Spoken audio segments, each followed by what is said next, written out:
Ku mubano w'u Rwanda n'ibihugu by'akarere, Perezida Kagame yabajijwe ku magambo y'umukuru w'u Burundi Evariste Ndayishimiye uherutse kuvuga ko umubano w'ibihugu byombi utaraba mwiza kubera ko hari ibyo u Rwanda rwasezeranije iki gihugu ariko ntirubyubahirize.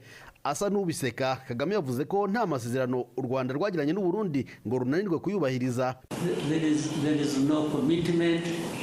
Ntaco twiyemeje twananiwe gushira mu bikorwa. Ntaco twemereye Perezida w'u Burundi canke uwundi uwo ari we wese kiretse hagize ikintu kiza gisobanutse. Cyakora birashoboka ko ijoro rimwe yoba yarabironse akibaza ko byabayeho.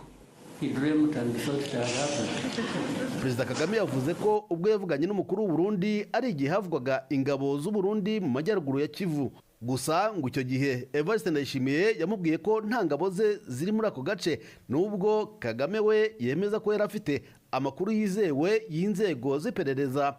Avuga ku birego bishinja u Rwanda ruhare mu mutekano muke uri mu burasirazuba bwa Kongo, Kagame yongeye guhakana avuga ko abashinja u Rwanda bazi neza ko atariho intambara yatangiriye. Ku bihugu by'ibihangange bitunga u Rwanda agatoki ku ruhare rwaba rufite muri iyi ntambara, Paul Kagame yavuze ko bitazabuza u Rwanda kubaho kuko ari uburenganzira bwarwo bwo kubaho. Ku bibazo by'imbere mu gihugu, Kagame yavuze bwa mbere ku kibazo cy'inganda zikora inzoga zimaze iminsi zifungwa. Yabajijwe ku ifungwa rya bene inganda ndetse n'igihombo gishobora gukurikira ku banenze uburyo byakozwemo. Kagame yavuze ko hari ibishobora gukosorwa ariko ko icyihutirwaga ari ugufata icyemezo. Ko abantu bafatwa, uko bagira bate, ko bagenzwa, bishobora kuba birimo ikibazo. Ni ikibazo gitoya ugereranije n'ikibazo kiriho gishaka gukemurwa.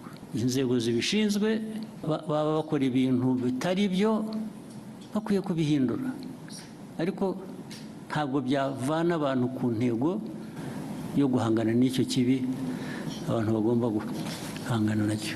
Ibyo kujya abifuza ko abantu babirwanya ariko babivuga neza, bogeza babirimo, icyo ni ikindi kibazo cyoroshye gukemura. Ni ikiganiro cyarimo abanyamakuru b'imbere mu gihugu ariko hakaba harimo n'ibyamamare bikoresha imbuga nkoranyambaga barimo abavuye mu bihugu nka Nigeria na Afurika y'Epfo. Jean Claude Mwambutsa, BBC Gahuzamiryango, i Kigali.